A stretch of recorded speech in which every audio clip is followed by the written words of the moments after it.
태종 7년에 전국 사찰을 7종, 종파를 7종으로 줄이고 사찰 수는 88개로 줄이는 그러한 의정부안을 왕이 받아들여서 단행했다. 이런 말씀을 했습니다. 교재 35페이지로 넘어가서 첫 줄에 보면은 조계종이 24사, 천태종이 17사, 화엄종이 11사, 자은종이 17사, 그리고 중도종이 8사, 총남종이 그리고 8사, 시흥종이 3사 이렇게 됐습니다. 그러면 요것이 이제 합해서 88사가 되는데 여기에서 11종이 어떻게 이렇게 말하면 7종으로 되느냐. 여기 있는 대로 조계종, 천태종, 화엄종, 자은종, 중도종, 총남종, 시흥종 이렇게 되는 것입니다.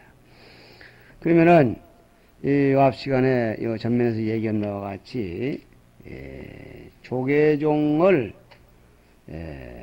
조계종과 총지종을 합해버린 겁니다. 다시 말하면은 조계종 속에 총지종이 들어가서 요 태종 6년에 건의한 바 242개 사찰만 남깁시다 할 때에 건의한 내용에서 종파를 이른정하되 조계종과 총지종을 합쳐서 70개 사찰만 남깁시다 해서 총지종이 여기 들어갔습니다. 그러니까 그 70개 사찰을 주자 하던 것이 두 종 합쳐서 70개 사찰을 두다 한 것이 24개 사찰로 내려갔습니다. 그리고 그 다음에 천태종 그랬는데 여기는 소자종하고 법사종이 이제 포함되는 겁니다. 그래서 요 지금 6년에는 소자종과 법사종을 합해서 43개 사찰을 주자 했는데 17개 사찰로 깎여버렸고 그 다음에는 화엄종이 되겠는데 화엄종 속에는 도문종이 포함이 됩니다. 도문종. 그러면 이 화엄종과 도문종을 합해서 역시 이것도 43개 사찰을 주자 했는데 11개 사찰로 깎여버렸고 자은종은 변함이 없습니다. 그래서 자은종이 아마 가장 착실했던 모양이죠. 그래서 자은종은 36개 사찰을 주기로 했는데 17개 사찰. 그리고 여기에 말한 이 중도종이라는 것은 중도종은 사실은 이게 중도종이 아니라 이게 중신종 길도자를 놨다가 귀신신자로 이게 합쳐야 됩니다. 고쳐야 됩니다. 그래서 중도종은 즉 중신종은 뭐냐 중도종하고 신인종하고 합친 것입니다. 중도종 신인종을 합친 것인데 이 두 절을 요 앞에 6년에 얘기할 때는 30개 사찰을 주자 그랬는데 겨우 8개 사찰이고 그리고 이 총남종이라는 것은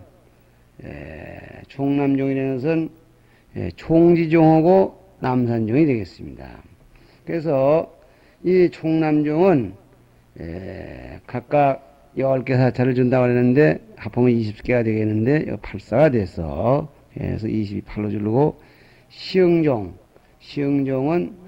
준 바가 없습니다. 그래서 시흥종도 10개 사찰을 준다고 했는데 3사로 줄르고 이런 식으로 되다 보니까 이 11종이 7종으로 이렇게 줄어버렸습니다. 이 해석한 얘기는 말할 수가 없는데 여기 그들이 악의에 찬 얘기를 해서 다 실록에 있는 얘기를 믿을 수는 없지만은 이대 망패사원 그래서 허락 없어지고 이름만 있는 사찰을 지역적 안배만을 따져서 주어서 성도들의 원망을 사는 것보다는 중이 실제로 성도들이 살 수 있는 절과 대체해 주는 게 좋겠다고 한 게 지금 큰 생색을 내서 다시 1년 내에 번복해서 번안을 낸 것이 이 혁파안인데, 이게 뭔다면은 242개 사찰 가운데에는 모술절이 많이 있었고 88개 사찰은 쓸만한 사찰이 상당히 있었다. 뭐 이렇게 해도 우리가 좋은 방면으로 생각할 수가 있습니다. 그러면 이 조계종의 24개 사찰이란 대체로 어떤 것이냐? 양산 통도사라든가 뭐 지금 알려져 있는 사찰로서는 뭐 그것이 대표적이 되겠습니다. 천태종의 17개 사찰 그랬는데 지금 뭐 그 절 이름들을 여기다가 다 지금 테이프 앞에서 얘기를 해봐야 그렇습니다. 지금 남아있는 사찰로서 그 어느 절이든가 뭐 지금 남아있는 유명한 절은 기억할 수가 없습니다. 광주 청계사, 지금 청계산에는 청계사가 그 법화종에 들어있던 절입니다. 그런가 하면은 화엄종의 11개 사찰 그랬는데 화엄종의 12개 사찰 가운데는 역시 지금 남아있는 절이 절 이름과 상당히 다른 부분이 있었기에 그렇게 했는데 장흥의 금장사 그랬습니다. 세금자 갈무장자. 그래서 그런 절이 그 수석 사찰이 되는데 지금 어떤 절인가를 잘 모르겠고 자은종에는 이제 역시 지금 어느 절인가 지금 남아있는 절로서 이름을 같이 쓰는 그런 절이 잘 알 수가 없습니다. 여흥의 신의사 그랬는데 신의사가 실력사가 아닌가 생각도 해봅니다. 저는 그건 확실치 않은 얘기는 할 수가 없고 그 다음에 중신종에는 임실의 진구사라는 절이 있다고 그랬는데 잘 모르겠고 8개 사찰 그 다음에 충남종의 8개 사찰 거기에도 지금까지 알려진 절이 묻고 삼척의 사마사라는 절이 지금 여기에 들어있습니다. 그리고 화순의 만연사 같은 거 그것이 지금도 알려져 있는 절입니다. 그리고 시흥종에는 연천 오봉사 우리 봉선사 관내에 있는 절인데 6.25 때 폐사가 된 것을 아직은 복구하지 못하고 있는 그런 상태. 시흥종에 겨우 3개 사찰 가운데 그 하나 들어 있습니다. 지금이라도 누가 뜨리는 분이 저 복구를 하면 좋겠는데 아직 복구를 하지 못하고 있는 가슴 아프고 거기에 신라 때 장육 비로자납을 불쌍히 계시는데 전란통역으로 군인이 실어갔다 뭐 이렇게 말만 하지 군인이 가져가는지 뭐 괴뢰군이 가져갔는지 잘 모를 일입니다. 아스컨 일이고요. 이와 같이 해서 태종 6년 3월 그리고 태종 7년 11월 그 사이에 11종이 7종으로 둔갑을 한다. 이랬습니다. 요 아밥 시간에도 얘기를 했지만은 이것이 이 용제총화에는 태종이 12종을 혁파해서 양종만 남겨뒀다 이런 기록이 있는 걸 보면은 역시 여기서 7종으로 남긴 것도 또한 큰 것이고 사실은 이분이 2종으로 7종이 아니라 양종으로 대폭 삭감하는 그런 용단을 만용을 부렸던 것입니다. 그러나 문헌상으로 정확하게 양종으로 구체적으로 나타난 것은 그 후 세종 때가 되겠습니다. 교제 둘째 줄에 그 후 세종 6년 1424년이 있습니다. 1424년은 7종을 다시 선종, 교종으로 통합하고 각종의 18사씩만을 존치케 하였으니 그랬습니다. 이것이 조선불교의 극도의 세태이다. 그러니까 조계종, 선종, 교종으로 하고 그리고 각종의 18사 그러면은 뭡니까? 36개 사찰만 남겼습니다. 88개 사찰을 또 때려 부셔버리고 36개 사찰만 남겨두었다. 이것이 세종대왕, 그 현명하신 세종대왕의 불교에 대한 지적이었습니다. 그러면은 이 세종 6년 4월에 예조, 문교부라고 하죠. 예조가 왕에게 건의합니다. 원래 불교라는 것은 선과 교 두 가지밖에 있을 수가 없습니다. 그런데 바로 전하고 곁으로 전하고 가지가 뻗어서 실종이 되었고, 그리고 잘못된 걸 전하고 삐뚤어 전하면 이어받으면서 멀어갈수록 점점 나뉘어졌습니다. 그래서 종이 갈라진 것을 부당하게 이렇게 얘기를 합니다. 그러니 실로 그 스승에게 배일 낯이 없을 정도이고, 또 중에 여러 절이 많은데 이종파 저종파로 나뉘어져서 그 수가 얼기설기하고 성도들이 갈팡질팡해서 절을 제대로 보소지도 않고 곧 쓰러질 지경이 되었습니다. 그러니 조계종, 천태종, 총지종, 총남종, 그러니까 저 위로 본다면 여러 종이 여기 포함되어 있습니다. 조계종은 총지종과 합친 거라고 그랬습니다. 천태종은 소자종과 법상종의 합친 것, 총남종은 총지종과 남산종의 합작입니다. 요 세 종을 합해서 선종을 하고, 그 다음에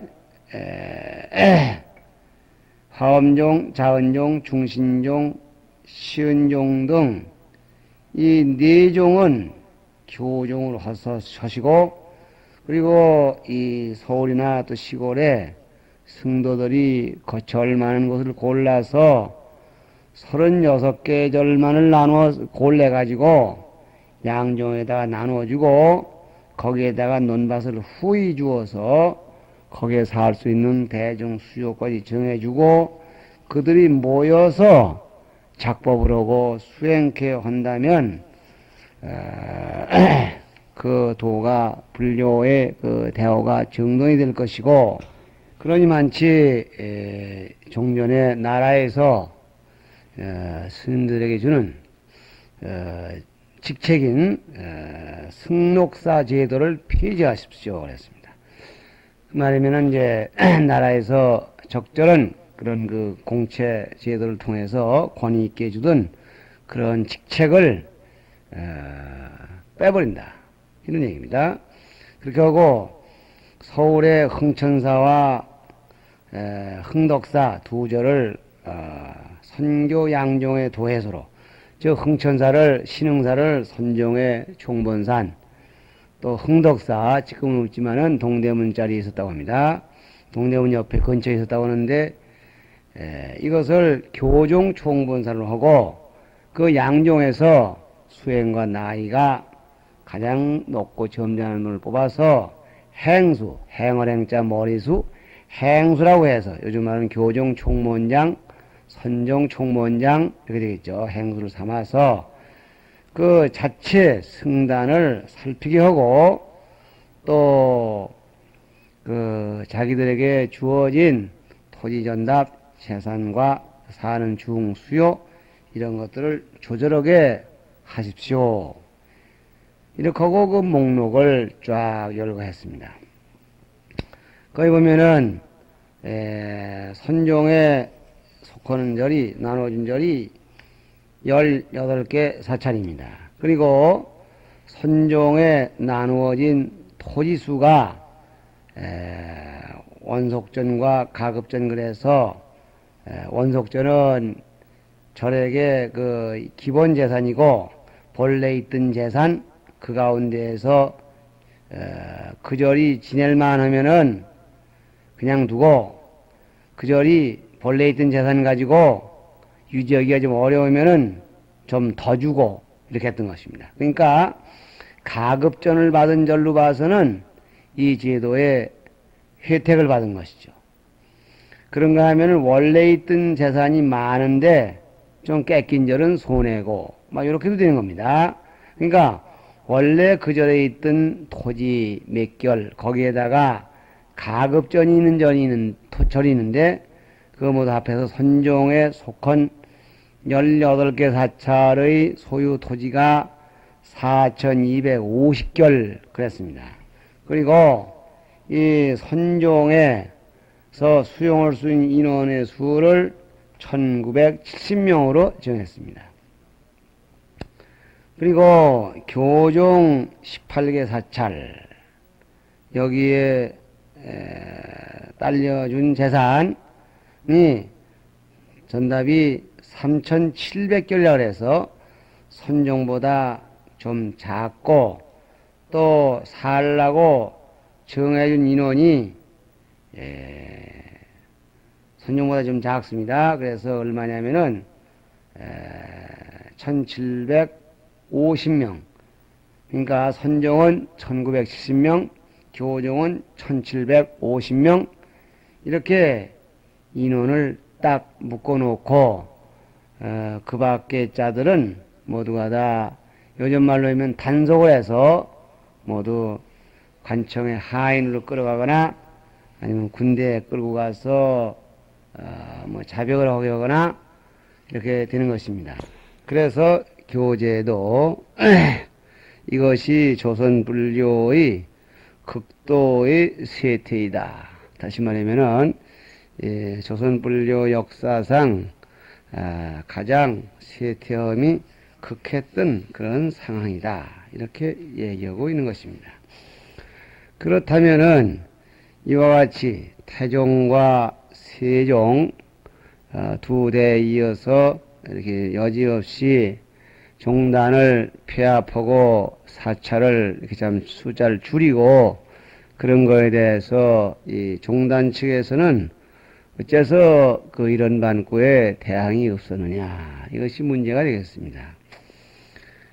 여기 대해서는 두 가지 설이 견해가 있는데 하나는 왕권 치하에 그 왕이 절대한 권력을 휘둘러서 집행을 하는데 승려들이 그 무력한 입장에서 무슨 대항을 할 수가 있겠느냐 이렇게 보는 게 하나고 또 한 가지 주장은 견해는 상당히 종단적으로 올 것이 왔다 이렇게 받아들이면서 사찰을 선별하는 데 있어서 좀 이의가 있던 부분만을 한거했다. 그래서 세종 6년에 242개 사찰을 남겨놓고 나머지를 헌당할 때에 성도들이 반대를 했고 그 반대를 수정하기 위해서 그 이듬해 88사만 남겨놓은 게 아니겠는가 이렇게 보는 두 가지 설이 있습니다. 그렇게 볼 수 있는 그러한 그 근거로서는 우선 종단 그 자체 내에서 이런 그 폐합적인 그런 그 일이 이루어지고 있었다 이렇게 보는 겁니다.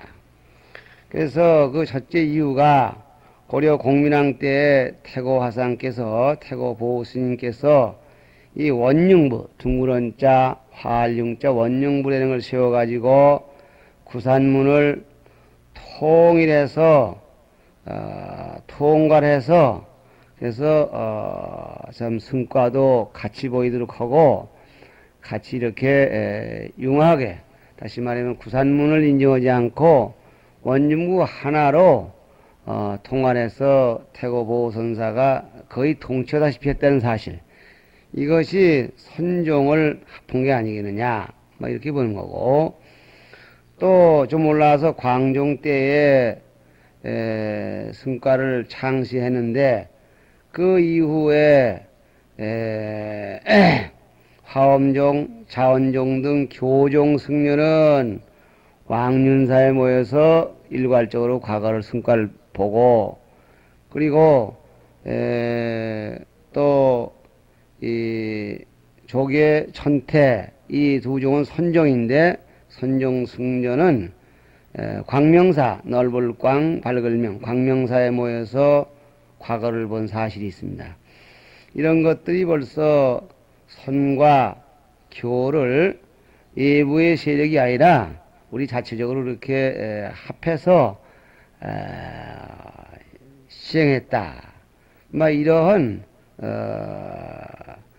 근거로 볼 때에 이 종단을 폐합한다는 것에 대해서는 크게 반대할 이유가 안 되고 오히려 종단을 생각하는 것과 합치가 된다. 이렇게 생각했을 가능이 있다. 그런 것입니다. 그리고 아까도 말씀했지만은 사찰을 폐합하는데 진짜 폐지해야 될 사찰은 안 폐지하고 또 꼭 두어야 될 사찰은 폐지하게 된 그 목록에 대해서만 항의를 해서 쓸만한 사찰을 남겨놓는데 이견이 합의가 된 것 아니냐 이렇게 보는 것입니다. 어쨌든지 이쪽에서는 정부에 의해서 강제로 폐합을 하니까 물론 반가운 현상은 아니겠지만은 사선책으로 그렇게 응했었으나 정부에서 내건 구실에 있어서는 좀 문제가 되는 거죠. 성도들이 이렇게 흩어지고 종이 어지럽고 어디로 갈 바를 모르고 절이 너무 많으니까 수습을 못하고 이러니 절도 제대로 되게 하고 성도들이 제대로 공부를 하게 하고 그리고 절이 쓸만한 절에 재산이 모자라는 건 좀 더 보태주고 뭐 이게 좋은 현상인 것 같지만은 국가 전체로 볼 때 몇몇 사찰에다가 토지를 좀 더 내주었다고 해서 그 나머지 자질구레한 사찰에는 토지가 전부 국유화됐다. 뭐 이런 것은 다분히 국가적 차원에서 볼 때 사찰의 토지를 사찰의 재산을 국가가 회수하자는 데에 큰 의도가 있었다는 것은 말할 나위가 없습니다. 이것은 마치 해방 후에 토지개혁이라는 그런 이름으로 사찰 토지를 징발하고 그렇게 하고 참 별 실용가치도 없는 증권을 주어서 그 증권이 흐지부지 다 사찰마다 없어져서 지금 사찰 재산이 참 없어가지고 천년고찰들이 기와가 그냥 새는 그러한 현상이 나타나는 그런 모습들도 가히 그와 비슷한 예라고 하겠습니다. 이러한 그 격돌 속에 결과적으로 우리 불교는 뼈대만 남고 앙상하게 지금 참 비참하게 유지하게 되는데 그런 가운데도 이 참 한 가닥 희망이 있다면은 왕들이 참 배부를 하지만 내면적으로는 불교 자체는 좋아했다. 또는 권신 또는 간혹가다는 불교를 좋아하는 왕도 계셨다. 이런 점에서 불교가 아주 끊기지 않는 그런 기적이 이 땅에 나타나고 있는 것입니다. 가령 태종의 경우만 하더라도 불교를 폐합한 임금으로서 참 대표적인 임금이 되겠습니다마는 그분도 이 태조의 아들로서 태조가 돌아가시자 천도하는 법요를 했습니다. 그리고 시설하고 각사에다가 그 칠칠제를 보완해달라고 명을 내리면서 부왕의 대사를 당했으니 내 마음속에 옳고 그름을 따질 여가가 없다. 뭐 이렇게 얘기가 됐습니다. 그런가 하면은 이 태조의 딸 덕혜옹주라고 하는 왕녀의 49제를 흥천사에서 지내는데 그 당시의 그 대간이 그 49제 하는 걸 보니까 위패를 모시고 마당에 가서 이렇게 하정배를 해. 관역할 때 얘기죠. 그걸 보고 왕의 경우에는 그거 하지 말라고 간합니다. 그럴 때 왕이 단호히 거부합니다. 태종이 왜 거부하느냐. 극락을 각오한 가는 건 모르겠지만은 그렇게 함으로써 인자의 도리가 다 되는 것으로 안다. 이렇게 합니다. 또 그런가 하면은 이 세종도 참 불교를 이렇게 참 압축하는데 결정적인 역할을 한 분이지만은 그분도 이 왕자의 그 왕자 수양대군을 시켜서 자기의 부인인 소원왕후, 발글소 법헌 소원왕후의 명복을 빌기 위해서 석보상절을 지어라 이렇게 명을 했습니다. 이 석보상절이라는 건 다시 말해서 석가열의 일대기가 되겠고, 또 그것을 가져가서 당신 스스로가 월인 천강지곡이라는 그런 주석서를 붙여서 유포시킨 일은 대단히 유명하며, 그리고 행어대사라고 행어랭자 어조사 허자 행어대사라는 분을 스승으로 삼아서 항상 그분을 부모같이 섬긴 사실이 있습니다. 그걸 보면은 참 이 세종 때 지적이 얼마나 많은 그런 흉특한 임금인데, 그런 분인데도 참 이렇게 훌륭한 스님은 찾아서 부모같이 섬길 줄 알고, 또 불교 석가열의 말씀에 의해서 자기의 돌아간 부인 소원왕후의 그 명복을 빈다는 뜻에서 부처님의 법력에 의해서 모두 참 하늘에 달이 비치면 밝으면 1만물의 그림자가 비치듯이 중생을 두루 보살펴 주시는 부처님의 감흥에 대해서는 이의가 없는 것입니다. 그런가 하면은 세종이 돌아간 해, 즉 1451년에 돌아가겠는데, 문종이 섰다가 문종이 2년 만에 또 죽고, 그 아들 단종이 12살에 왕이 됐으나 또 1년 만에 겨우 1453년에 즉위해가지고 2년 만에 다시 그 삼촌이요 따라서 문종의 세종의 아들인 수양대군에 의해서 나라를 뺏깁니다. 그래서 지금 세조 이분은 원로격이고, 단종을 옹호했던 이 참 신진파들이 단종의 몰락과 더불어 몰락을 하고, 이 세조를 중심은 이른바 복고파가 등극하게 됨으로써 상당히 종래의 사상, 전통 풍물이 다시 한번 빛을 받는 그러한 흐름 속에서 세조에 의해서 불교가 상당한 보호를 받습니다. 그래서 2조 역대왕 가운데 가장 불교를 애호한 사람이 왕이 누구겠느냐 하면은 누구나가 서슴없이 세조라고 말할 것입니다. 시간이 돼서 여기서 잠깐 쉬었다 하겠습니다.